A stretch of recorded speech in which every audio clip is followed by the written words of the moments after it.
పరిచర్య కూడా వృత్తే కదా. చాలామంది అంటూ ఉంటారు, ఏదో బ్రతుకు తెరువు కోసం చేసేటువంటిది కాదు పరిచర్య అంటే. దేవుని ప్రేమను ప్రత్యక్షపరచడమే పరిచర్య. నా ప్రియ దేవుని బిడ్డలారా, దేవుడు ప్రేమై ఉన్నాడు. ఆ ప్రేమను ప్రత్యక్షపరచడమే మన జీవితాల్లో మనం నేర్చుకోవాల్సింది. దేవుని సంపూర్ణంగా ప్రత్యక్షపరచాలి. పరిచర్యలో మనం ఎలాంటి వారము అంటే మనం జీరో, మనదేమీ లేదు. దేవుని యొక్క ప్రేమను మాత్రమే మనం ప్రత్యక్షపరచేటువంటి వారిగా మనం ఉండాలి. దేవుడు నిన్ను బట్టి సంతోషిస్తున్నాడు. ఎందుకంటే నీకు కలిగినటువంటి సమస్తమును విడిచిపెట్టి దేవుని పరిచర్య కోసం వచ్చావే. నీ త్యాగపూరితమైన జీవితాన్ని బట్టి దేవుడు సంతోషిస్తున్నాడు. మనల్ని బట్టి నువ్వు దేవుని కోసం వదులుకున్నటువంటి ఆ జీవితాన్ని, సమస్తమును విడిచిపెట్టి దేవుని కోసం బ్రతుకుతున్నావే, ఈ పరిచర్యను బట్టి, ఈ సేవను బట్టి దేవుడు సంతోషిస్తున్నాడు. అందుకే దేవుడు లోకమును ఎంతో ప్రేమించాడు. ఈరోజు యేసు ప్రభువారు తన పరిచర్య ప్రారంభించడానికి, యేసు ప్రభువారు ఈ లోకానికి వచ్చింది తన ప్రత్యక్షతను కనపరచడానికి కాదు. దేవుడి లోకానికి వచ్చింది తన ప్రభావాన్ని చూపించడానికి కాదు. దేవుడి లోకానికి వచ్చింది తన వరాలను చూపించడానికి కాదు.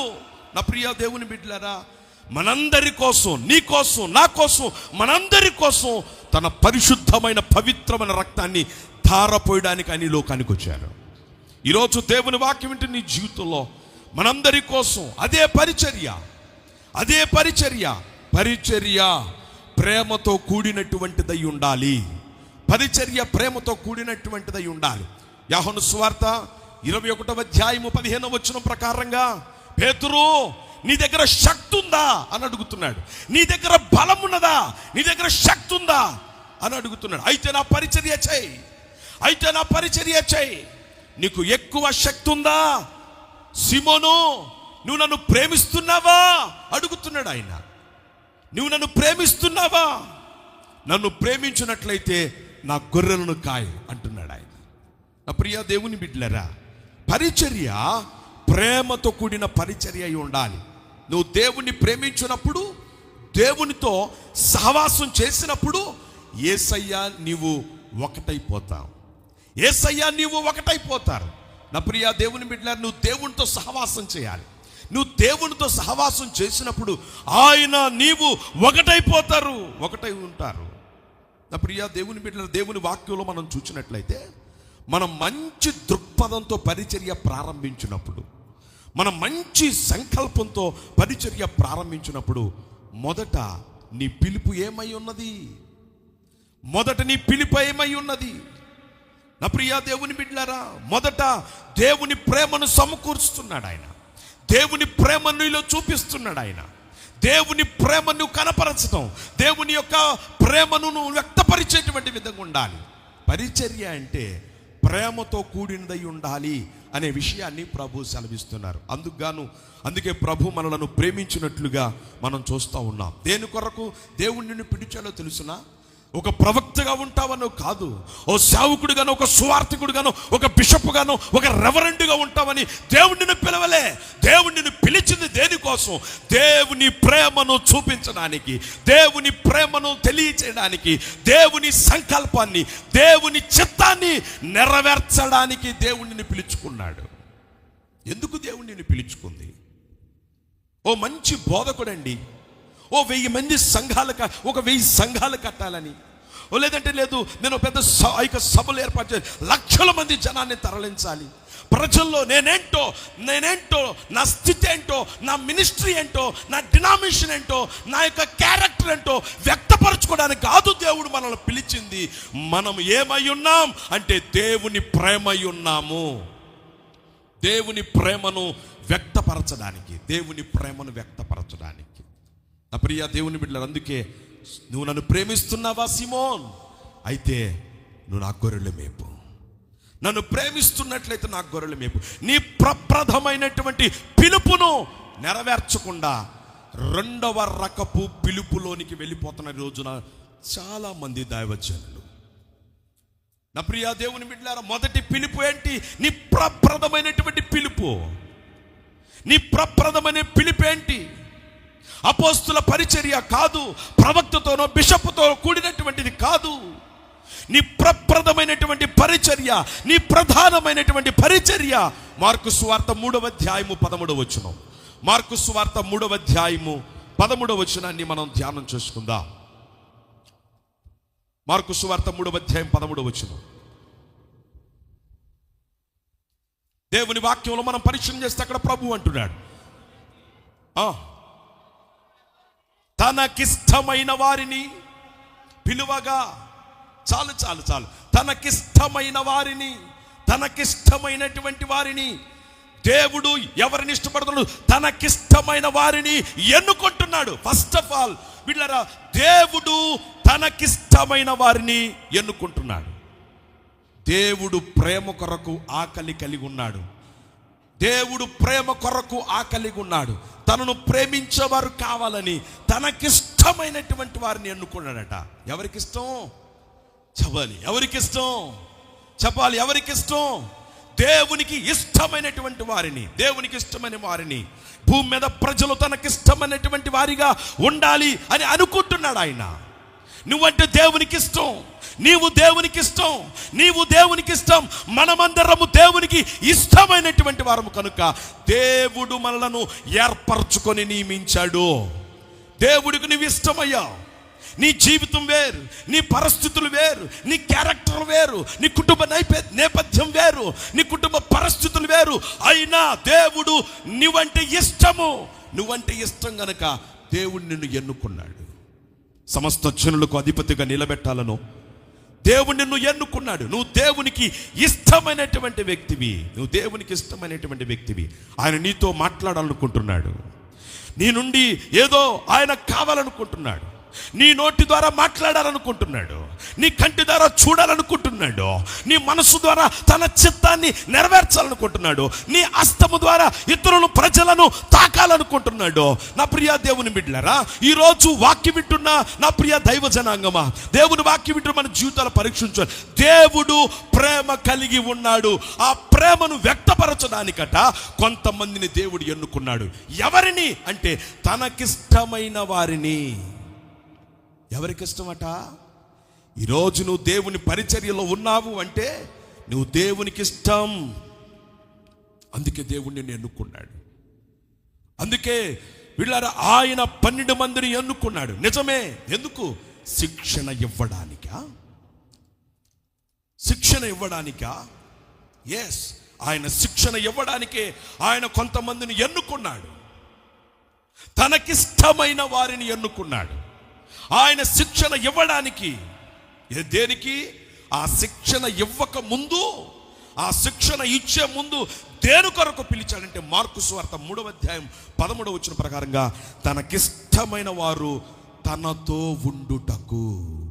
నెంబర్ 2, ఆయన తనతో ఉండుటకు. ఎందుకు మనల్ని పిలిచింది దేవుడు?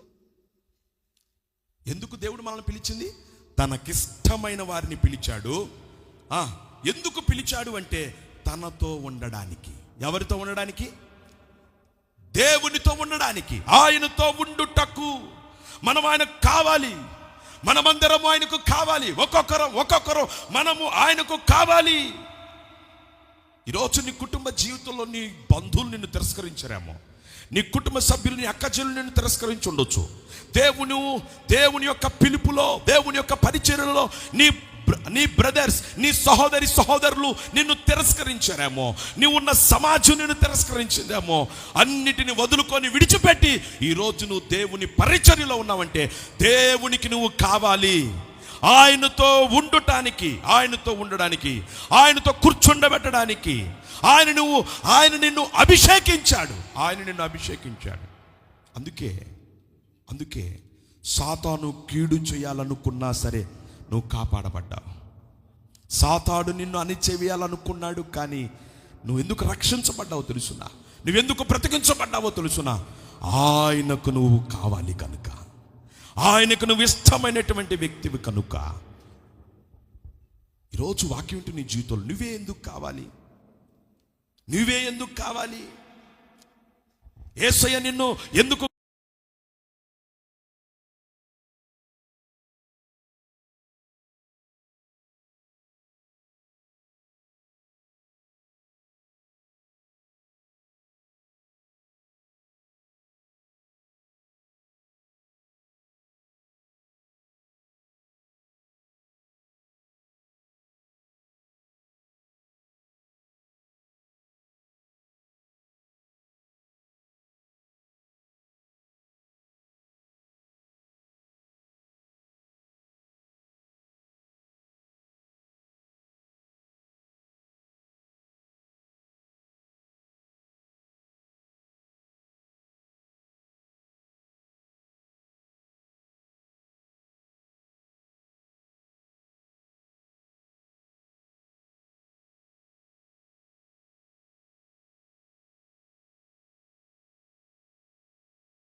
దేవుని వాక్యం నీ జీవితంలో నీ పిలుపు పరిచర్య నీకు అర్థమవుతుంది.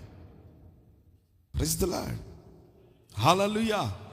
ఇది నీకు అర్థమైతే, యేసయ్యతో శిష్యులు ఎలా ఉన్నారో ఇది నీకు అర్థమైతే, నువ్వు సేవకుడిగా కాదు, దేవునికి స్నేహితుడిగా ఉంటావు నువ్వు. ప్రైజ్ ది లార్డ్, హల్లెలూయా. యోహాను సువార్త 15వ అధ్యాయము 15వ వచనంలో దేవుని వాక్యం సెలవిస్తా ఉంది. యోహాను సువార్త 15వ అధ్యాయము 15వ వచనం, నేను ఇక దాసులని పిలవక మీరు నాకు దాసులు కాదు, నన్ను సంతోషపరచడానికి ఏదో ఒకటి చేయాలనుకోవద్దు. మీరు నన్ను సంతోషపరచడానికి ప్రసంగం చేయాలనుకోవద్దు, నన్ను సంతోషపరచడానికి ఆరాధించాలనుకోవద్దు, నన్ను సంతోషపెట్టడానికి ఓ మంచి పాట పాడదాం అనుకోవద్దు, నన్ను సంతోషపెట్టడానికి ఏదో ఒకటి చేయాలని మీరు అనుకోవద్దు. మీరు నాకు దాసులు కాదిక, నాకు సేవకులు కాదిక, మీరు నాకు స్నేహితులై ఉంటారు. స్నేహితులై ఉంటారు. మీరు నా స్నేహితులు. నేను మిమ్మల్ని స్నేహితులని పిలుచుచున్నాను. స్నేహం కోసం తప్పిస్తున్నాడు ఆయన.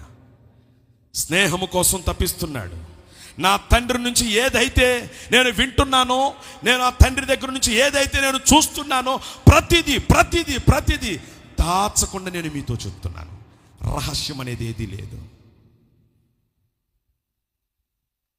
నా శిష్యులు మీకు సమస్తము బయలుపరుస్తాను నేను. యజమానుడు ఏ దాసునికి కూడా సమస్తం చెప్పడం. యజమానుడు ఏ దాసునికైనా సమస్తం చెప్పడు, కానీ ఒక స్నేహితుడికే సమస్తం చెప్తాడు. ఒక సేవకుడైనా, ఓ విశ్వాసి అయినా, ఓ క్రైస్తవుడైనా తన జీవితంలో తన తల్లిదండ్రుల కంటేను, తన కట్టుకున్న భార్య పిల్లల కంటేను సమస్తం ఎవరికి చెప్తాడయ్యా అంటే స్నేహితుడికి హృదయము తెరచి సమస్త విషయాలు పంచుకుంటాడు. దేవుడు అంటున్నాడు, ప్రతి రహస్యాన్ని మీ ముందు నేను బయలుపరచాలనుకుంటున్నాను. పాత నిబంధన గ్రంథములో అబ్రహాముతో దేవుడు ఒక స్నేహితుడితో మాట్లాడినట్లు మాట్లాడు. నా స్నేహితుడైన అబ్రహాముకి నేను చెప్పకుండా ఏదైనా చేతున్నా. నువ్వు దేవునితో సహవాసం కలిగి ఉన్నప్పుడు, నువ్వు దేవునితో స్నేహం చేసినప్పుడు, ఒక సేవకుడిగా కాదు పరిమితం అవ్వొద్దు. నువ్వు ఒక స్నేహితుడిగా దేవునికి ఉండాలి. నువ్వు స్నేహితుడిగా ఉంటే ఆయన నీతో సమస్త విషయాలు చెప్తాడు, సమస్తము నీకు బయలుపరుస్తాడు. దేవుడు మోషేతో ఒక స్నేహితునితో మరొక స్నేహితుడు మాట్లాడినట్లు మాట్లాడాడు. మోషేతో దేవుడు ఒక స్నేహితునితో మాట్లాడినట్లు మాట్లాడాడు. దేవుని వాక్యం నిర్గమాకాండ 22వ అధ్యాయంలో మోషే సంభాషిస్తున్నటువంటి ఒక సంభాషణ, నీవే కదా ఐగుప్తు నుండి తీసుకొచ్చావు, నీవే కదా ఐగుప్తు నుండి తీసుకొచ్చావు, ఇప్పుడు నీ ప్రజలను హతమారుస్తానంటే ఏమంటారయ్యా వాళ్ళు? మీ దేవుడు ఇదా మీకు చేసింది? ఒక స్నేహితునితో వాదించినట్లుగా, ఒక స్నేహితునితో మాట్లాడినట్లుగా మాట్లాడితే దేవుడు చేయదలుచుకున్నటువంటిని దాన్ని కూడా చేయకుండా మానుకున్నాడంట కీడుని. ఎలా సాధ్యమైంది? స్నేహం. నీ ప్రప్రథమైన పిలుపు ఆయనతో జీవించడం. నీ ప్రప్రథమైనటువంటి పిలుపు దేవునితో జీవించడం. మన జీవితాల్లో ఇదే కష్టం అండి, ఇదే కష్టం. ప్రసంగం చేయడం చాలా తేలిక. ప్రసంగం చేయటం నా 18వ ఏట నుండి నేను ప్రసంగాలు ప్రారంభించాను.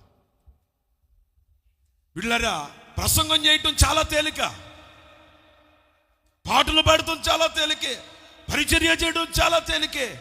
ఈరోజు ఏమిటి అంటే దేవునితో మా ప్రప్రథమైన పిలుపు దేవునితో జీవించడం. దేవునితో జీవించడం మన జీవితాల్లో. వీళ్ళరా నీ ప్రప్రథమైన పిలుపు నెరవేర్చినప్పుడు అప్పుడు మిమ్ములను నేను పంపుతాను అంటున్నాడు. మార్కు సువార్త 3వ అధ్యాయం 15వ వచనం, మీ ప్రప్రథమైన పిలుపు నువ్వు నెరవేర్చినప్పుడు, నీ ప్రప్రథమైన పిలుపు నువ్వు నెరవేర్చినప్పుడు అప్పుడు అంటున్నాడు, నేను మిమ్ములను పంపుతాను, నేను మిమ్ములను పంపుతాను. ఏమిటి ప్రప్రథమైన పిలుపు? నువ్వంటే దేవునికి ఇష్టం. ఎందుకు అంటే నువ్వు ఆయనతో ఉండడానికి. ఆయన ఇష్టపడుతున్నాడు. నువ్వు ఆయనతో ఉండాలని, నీ ప్రప్రదమైన పిలుపు నువ్వు దేవునితో ఉండాలి, నువ్వు దేవునితో జీవించాలి, నువ్వు దేవునితో స్నేహం చేయాలి. అదే నీ ప్రప్రదమైన పిలుపు. అప్పుడు దేవుడు నిన్ను పంపుతాను అంటున్నాడు. సువార్త ప్రకటించుట కొరకు పంపాడు. యేసయ్య 12 మందిని పిలిచి తనతో ఉండినట్లుగా చూడండి. ఆ తర్వాత సువార్త పరిచర్య కోసం పంపాడట. వీళ్ళ కొంతకాలం ఆయనతో ఉన్నారు, ఆయనతో కలిసి తిరిగారు, ఆయనతో సహవాసం చేశారు, ఆయనతో కలిసి జీవించారు. ఆ తర్వాత వాళ్ళు పరిచర్య ప్రారంభించడానికి ప్రభువారు పంపుతున్నారు. సువార్త ప్రకటించడానికి, అద్భుతాలు చేయడానికి, దురాత్మల మీద అధికారం ఇచ్చి దేవుడు వారిని పంపించాడు. ఫస్ట్ నీ ప్రప్రదమైన పిలుపును దేవునితో ఉండాలి. ఎందుకు పరిచర్యలో విసిగిపోతున్నారు ఈ రోజున చాలామంది చెప్తూ ఉంటారు పరిచర్య గురించి, వాళ్ళ కష్టాలు చెప్తూ ఉంటారు. దైవజనులు కలిసినప్పుడు వాళ్ళు మాట్లాడుకునే విషయాలే ఎక్కువ శాతం ఇవే ఉంటాయి. ఎందుకు పరిచర్యలో విసిగిపోతున్నారు ఈ రోజున? పరిచర్య ఎందుకు దిక్కు తోచని పరిస్థితులకు వెళ్ళిపోతుంది? ఎందుకు పరిచర్య భారం అయిపోతా ఉంది? అసలు నీ ప్రప్రదంగా చేయవలసినటువంటి మనం వీళ్ళరా ఆ తప్పిదము ఏమై ఉంది?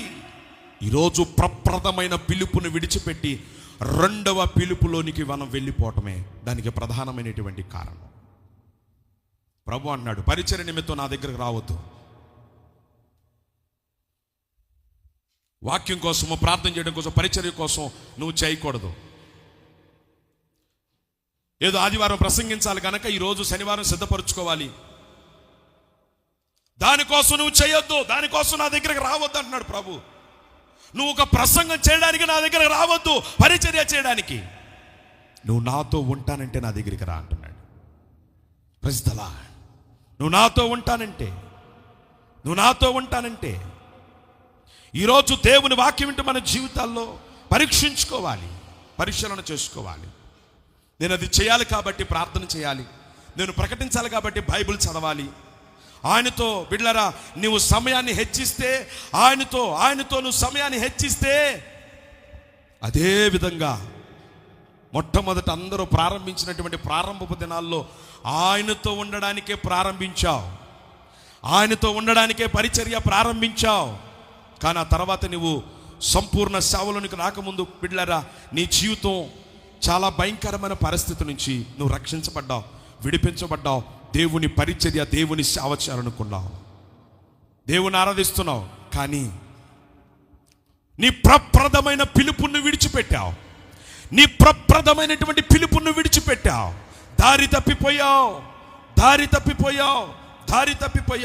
ఇప్పుడు ప్రార్థించడం, వాక్యం చదవడం కేవలం పరిచర్య కొరకేనా? దేవుని వాక్యం వింటున్న ప్రియ దైవ జనాంగం, పరిచర్య అంటే ప్రసంగించడం కాదు, ఏదో పరిచర్య అంటే ఒక 5 పాయింట్లు బిడ్డల ప్రజలకు చెప్పడం కాదు. నీ జీవితం ప్రజల్లోకి వెళ్ళాలి, దేవుని ప్రేమను ప్రత్యక్షపరచాలి. ఒక 7 పాయింట్లు ప్రసంగం ద్వారా నువ్వు ప్రజలను తాకలేవు. నువ్వు దేవునితో ఉండాలి, నువ్వు దేవునితో అనుసంధానం కలిగి ఉండాలి. దేవునితో ఒక అనుసంధానం కలిగి ఉన్నప్పుడు నువ్వెక్కడికి వెళ్ళినా సరే దేవునితో నువ్వు ఉండునట్లు ఆయన నిన్ను ప్రేమిస్తున్నాడు. నువ్వు దేవునితో ఉంటే నువ్వు ఎక్కడికి వెళ్ళి మైకు పట్టుకొని బెబ్బెబ్బే అన్నా అక్కడ ప్రజలు తాకబడతారు, అక్కడ ప్రజలు స్పందిస్తారు, వారి జీవితాల్లో మార్పు వస్తుంది. నువ్వు ఎవరితో? దేవునితో సహవాసం కలిగి ఉండాలి. Praise the Lord. నువ్వు దేవునితో సహవాసం కలిగి ఉండాలి. నా ప్రియా దేవుని బిడ్డలారా, ఈరోజు దేవుని వాక్యం వింటున్న మన జీవితాల్లో పరీక్షించుకోవాలి.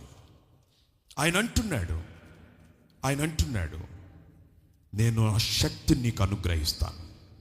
వారు వెళ్ళారు, వారు శక్తి చేత నింపబడ్డారు, వారు అద్భుతాలు చేయడం ప్రారంభించారు. ఆటోమేటిక్గా నువ్వు దేవునితో సహవాసం కలిగి ఉన్నప్పుడు అద్భుతాలు అవంతటికి అవే జరుగుతాయి. నువ్వు దేవునితో సహవాసం కలిగి ఉన్నప్పుడు సూచక్రియలు అవంతటికి అవే జరుగుతాయి. నువ్వు దేవునితో సహవాసం చేసినప్పుడు పరిశుద్ధాత్మ దేవుడే నీ నోటి ద్వారా మాట్లాడతాడు. Praise the Lord. హల్లెలూయా.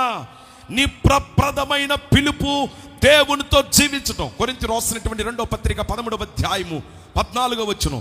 కొరింథీ రాసినటువంటి 2వ పత్రిక 13వ అధ్యాయము 14వ వచనం. పరిశుద్ధాత్మతో సహవాసము చేయుటకు పిలవబడి ఉన్నాము.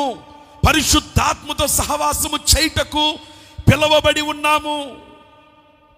పరిశుద్ధాత్మ కాలములో ఉన్నటువంటి మనం, ఆయన కూడా ప్రేమ కోసం తప్పించే దేవుడు అండి పరిశుద్ధాత్ముడు.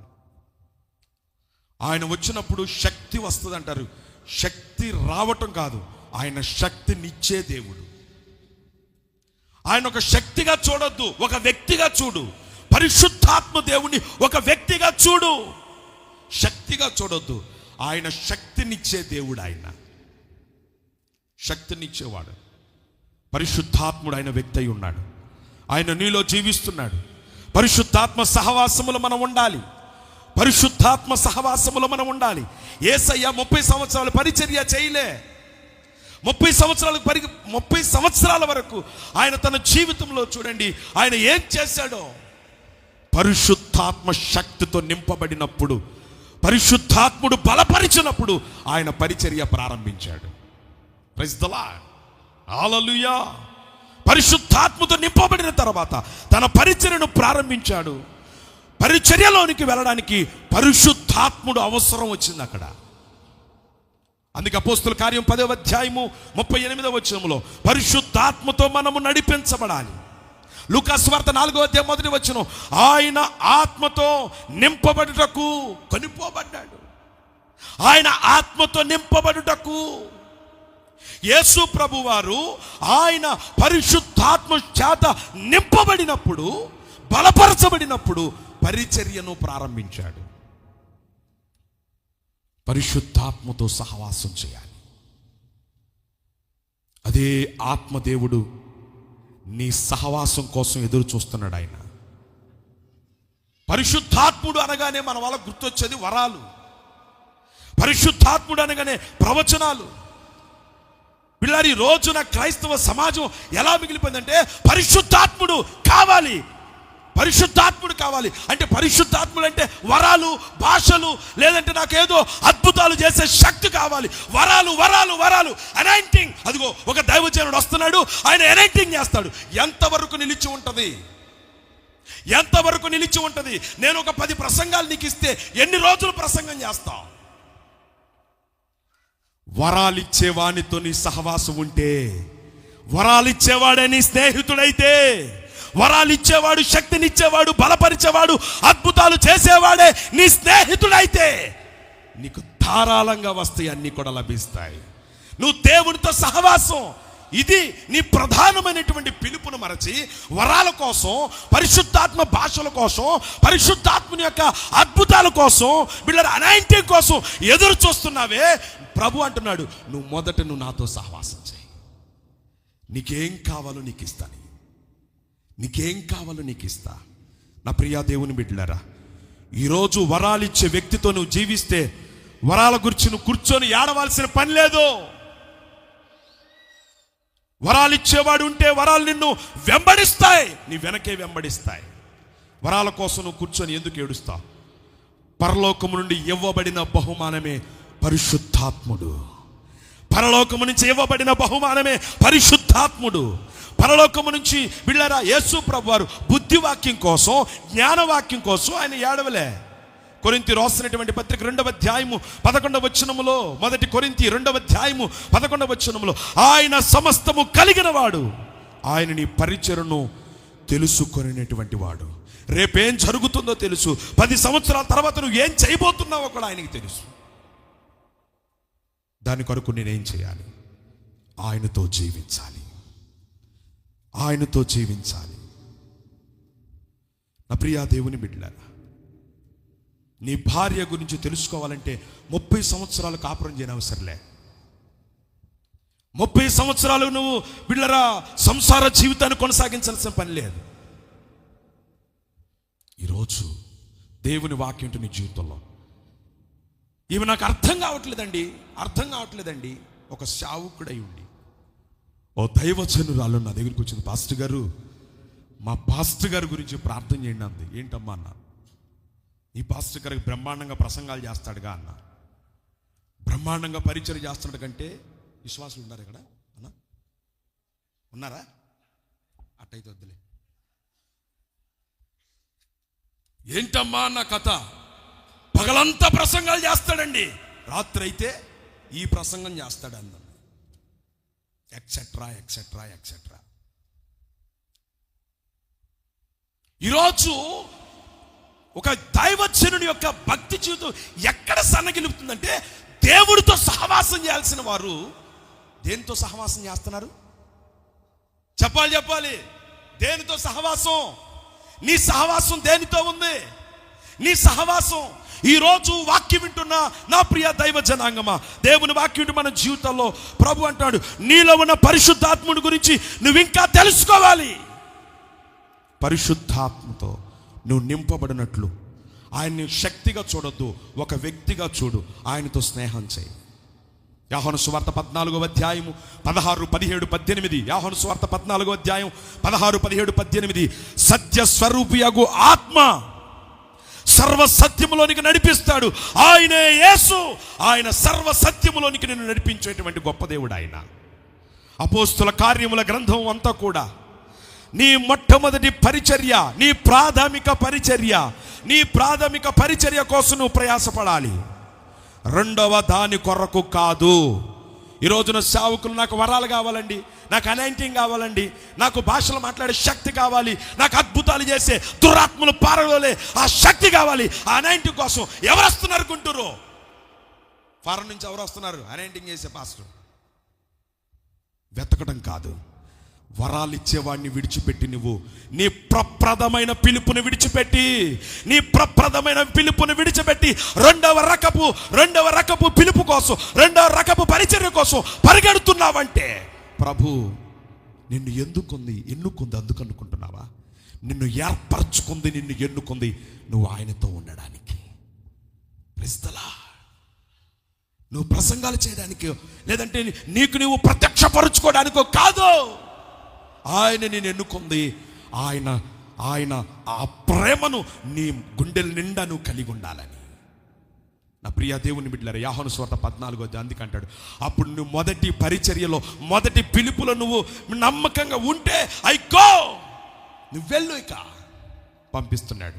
నేను మిమ్మల్ని పోషిస్తాను, నేను మిమ్మల్ని బలపరుస్తాను, నేను మిమ్మల్ని నడిపిస్తాను, మీతో కూడా నేను ఉంటాను. ఇప్పుడు వెళ్ళండి. నేను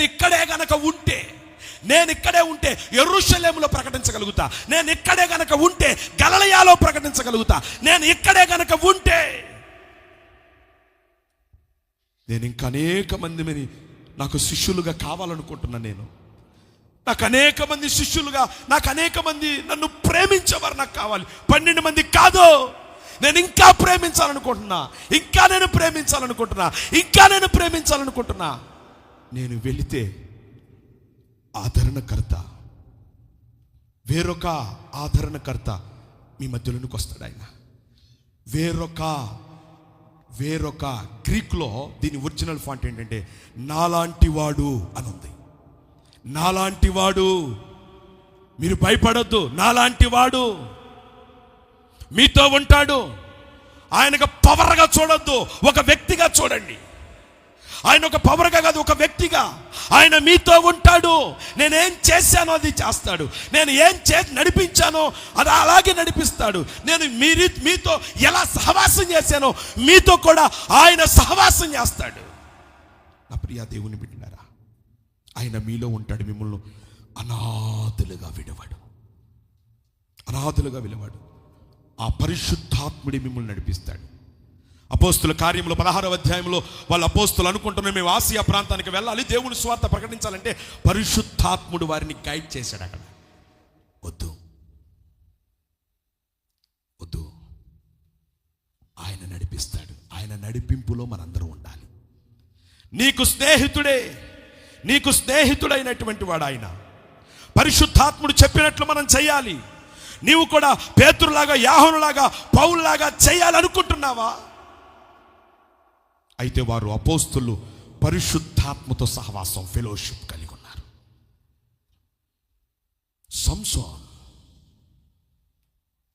సంసోను ఫెయిల్ అయిపోయాడు తన జీవితంలో. ఎందుకంటే పరిశుద్ధాత్మునితో సహవాసాన్ని వదులుకున్నాడు. తన స్వంత చిత్తాన్ని నెరవేర్చాలనుకున్నాడు. ఆత్మచేత నడిపించబడలేదు. పరిచర్య అంటే సహవాసం, ఫెలోషిప్ కలిగి ఉండడం. పరిచర్య అంటే వీళ్ళ ప్రేమతో కూడినటువంటిది తెలిస్తే అద్భుతాలు చేస్తావు నీవు.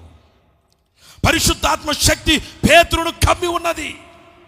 సొంత కోరికలు నెరవేర్చుకోవద్దు. పరిచర్యలో సొంత కోరికలు నెరవేర్చుకోవద్దు. వారి జీవితాలని బిడ్డలారా దేవుడు చూస్తూ ఉన్నాడు. ఆయన ప్రేమించే వారిని, ఆయనతో ఉండడానికి ఇష్టపడే వారిని ఆయన ఆత్మతో నింపాలని, బలపరచాలని దేవుడు కోరుకుంటున్నాడు. ఈరోజు వాక్యం వింటున్న మన జీవితాల్లో సాతానుడు ఎక్కువగా పనిచేస్తూ ఉన్నాడు.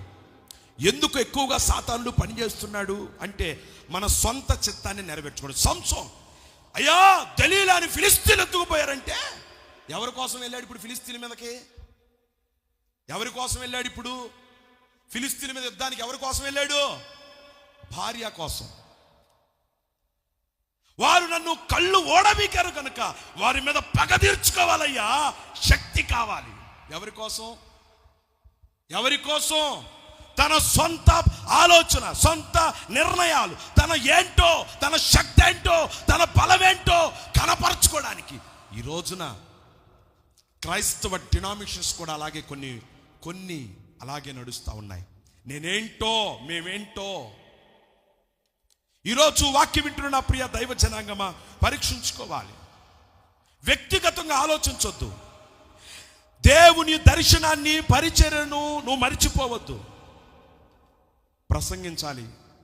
నేను నా భార్య బ్రతకాలి కనుక నేను గృహదర్శనాలు చేస్తానండి. ఇదే పరిచర్య? హౌస్ విజిటింగ్ చేయి కాదంటలా, బలహీనులుంటే బలపరుచు కాదంటలే. నేను బ్రతకాలి, నేను సేవ చేస్తానంటే నేను బ్రతకాలి, నా పిల్లలు బ్రతకాలి. మేము ఎలా బ్రతకాలి మరి? ఈరోజు అలా చేయొద్దు నువ్వు పరిచర్య.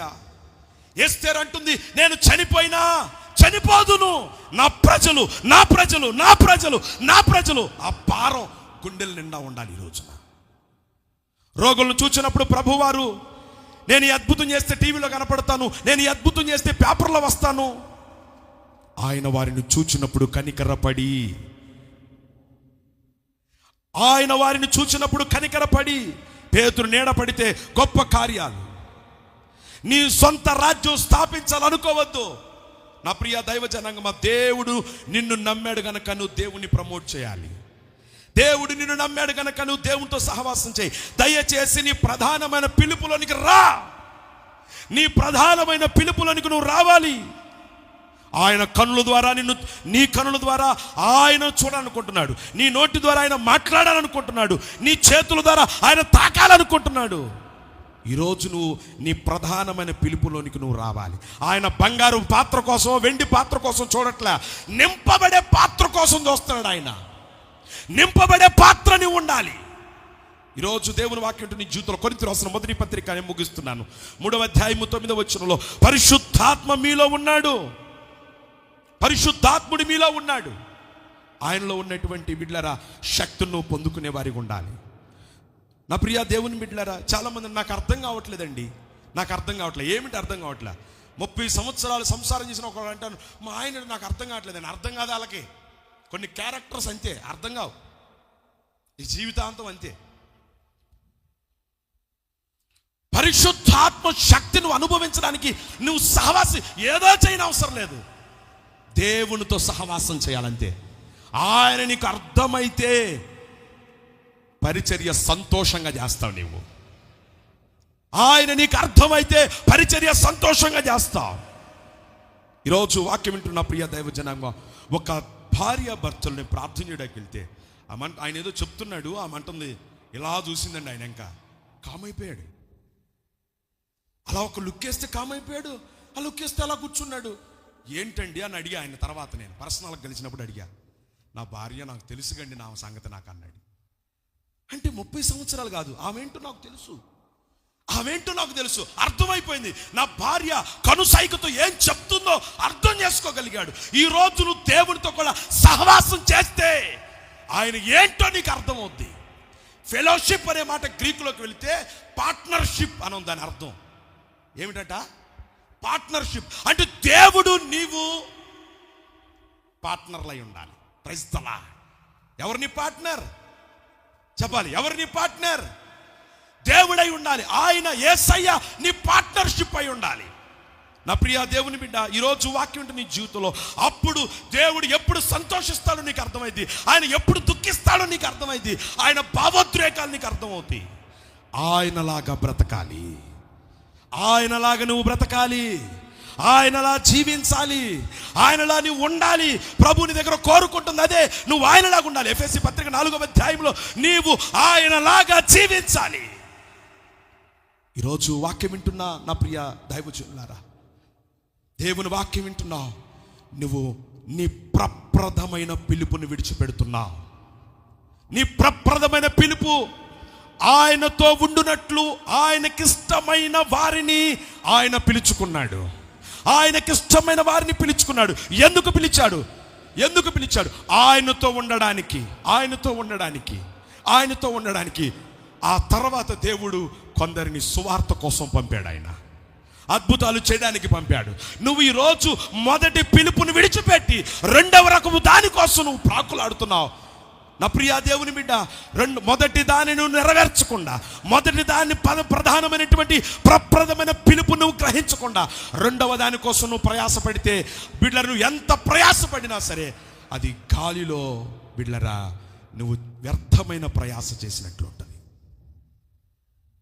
ఈరోజు నువ్వు దేవునితో సహవాసం, వరాలు ఇచ్చేవాడు, శక్తిని ఇచ్చేవాడు, బలం ఇచ్చేవాడు, పిల్లలు నడిపించేటువంటి వాడు, అద్భుతాలు చేసేటువంటి వాడు, దురాత్మల మీద అధికారం ఇచ్చేటువంటి వానితో నువ్వు సహవాసం చేస్తే ఏం చేయాలి? అందుకోసం అయ్యా నేను ఆ వరాలు, ఆ శక్తులు, ఆ బలము అనాయింటింగ్ పొందుకోవాలంటే, అనుభవించాలంటే ఏం చేయాలి? నేను దేవునితో సహవాసం చేయి, దేవునితో సహవాసం చేయి, దేవునికి సమయం ఇవ్వు.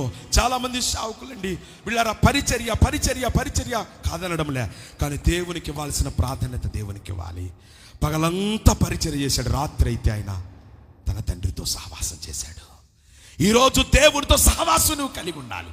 నా ప్రియ దేవుని బిడ్డలారా, దేవుని వాక్యం వింటున్నా మన జీవితం, నీ ప్రప్రదమైన పిలుపు మరిచిపోయావు, విడిచిపెట్టావు, దారి తప్పిపోయావు. దానికి ప్రధానమైన నీ కారణం ఏదైతే ఉందో దాన్ని విడిచిపెట్టి ప్రక్కన పెట్టి దేవునితో సహవాసం చేయడానికి ప్రతిరోజు ప్రార్థన చేయాలి. ప్రసంగించడానికి కాదు, అద్భుతం చేయడానికి కాదు. పిల్లలు నువ్వు అయ్యో ఇప్పుడు నేనేం చెప్పాలి, ఇప్పుడు నేను ఎలా ప్రార్థన చేయాలి, దీనికోసం కాదు. దేనికోసం? దేవునితో సహవాసం చేయాలి. నేను దేవునితో సహవాసం చేయాలి. అందుకనే ప్రతిరోజు వాక్యం చదవాలి, ప్రతిరోజు నేను ప్రార్థన చేయాలి. దేవునితో సహవాసం. ప్రతి సేవకుడు కొన్ని దినాలు ఏర్పరచుకోవాలి. నెలలో కొన్ని దినాలు ఏర్పరచుకొని దేవునితో మాత్రమే, ఎవరితో విశ్వాసంతో నాటెలవుడిక పాస్టర్ గారిని అప్పచెప్పేసి నువ్వు ఒంటరిగా దేవునితో సహవాసం చేసినప్పుడే నువ్వు శక్తితో నింపబడతావు. ఆయన శక్తి నువ్వు పొందుకుంటావు, శక్తి చేత నడిపించబడతావు. ఈరోజు వాక్యం వింటున్నా ప్రియ దైవ జనాంగమా, దేవుని వాక్యం వింటున్నా వీళ్ళ వాక్యాన్ని, వీళ్ళని ప్రప్రదమైన పిలుపును గ్రహించి ఆ ప్రప్రదమైన పిలుపులో దేవుణ్ణి ప్రేమించగలిగితే దేవునికి మీరు సేవకులుగా ఉండరిక స్నేహితులుగా ఉంటారు. వీళ్ళ ఈ రోజున ఎందుకు నీ జీవితంలో కురుగుదల, ఎందుకు నీ జీవితంలో ఆ ప్రప్రదమైన పిలుపుని విడిచిపెట్టా? ఏ దృష్టితో ప్రారంభించావో, ఏ సంకల్పంతో పరిచర్య ప్రారంభించావో అదే సంకల్పం, అదే దృక్పథం ఈ రోజు నీలో కనబడుతుందంటే లేదు. దానికి కారణం ఏ పరిస్థితులు నిన్ను కృంగదీస్తున్నాయో, ఎలాంటి పరిస్థితులు దేవునికి నిన్ను దూరం చేసేసినాయో వాటిని పరీక్షించుకో. సౌల్ దేవునితో అనుబంధాన్ని కోల్పోయాడు, దేవునితో సహవాసాన్ని కోల్పోయాడు. ఎక్కడికి వెళ్ళాడు? చెప్పాలి, ఎక్కడికి వెళ్ళాడు? ఈ రోజున సేవకులు కూడా అది, బిషప్ గారు వచ్చారంట, ఏం చెప్తారో అనాయింటింగ్ చేస్తారట, ఫలానా దేశం నుంచి వచ్చారట, ఇదిగో నా పరిచర్య గురించి ఏ ప్రవచనం చెప్తాడో, నా సంఘాన్ని గురించి ఏ ప్రవచనం చెప్తాడో, నా కుటుంబాన్ని గురించి ఏ ప్రవచనం మాట్లాడతాడో వీటి మీద ఆధారపడుతున్నారే. కానీ ఈ రోజున ఇదిగో ఆ ప్రవచనాలు ఇచ్చేవాడు, శక్తిని ఇచ్చేవాడు, వరాలు ఇచ్చేవాడు, బలం ఇచ్చే ఆయనతో నేను సహవాసం చేస్తే, స్నేహం చేస్తే ఆయన నాతోనే మాట్లాడతాడని వీళ్ళరా ఆ ప్రప్రదమైన పిలుపుని విడిచిపెట్టావు. పరీక్షించుకో, పరిశీలన చేసుకో. తలల వంచండి. ఆ ఫలప్రదమైన పిలుపుకు నేను వెళ్ళాలి. మరలా ఏ ఉద్దేశంతో నేను సేవ ప్రారంభించానో, ఏ ఉద్దేశంతో నన్ను ప్రభు పిలుచుకున్నారో, ఏ ఉద్దేశంతో ఆయన నిన్ను పిలుచుకున్నాడో ఆ పిలుపు నువ్వు మర్చిపోతున్నావు. దేవునితో నువ్వు ఉండడానికి, దేవునితో నువ్వు ఉండడానికి ఆయనతో ఉండడమే సహవాసం, ఆయనతో ఉండడమే పరిచర్య, ఆయనతో ఉండడమే ఫెలోషిప్, ఆయనతో ఉండడమే పార్ట్నర్షిప్, ఆయనతో ఉండడమే. ఈరోజు దేవుని వాక్యం విన్నావు. నా ప్రియ దైవ సేవకా, దేవునితో ఉంటున్నావా? నీవు దేవునితో సహవాసం చేస్తున్నావా?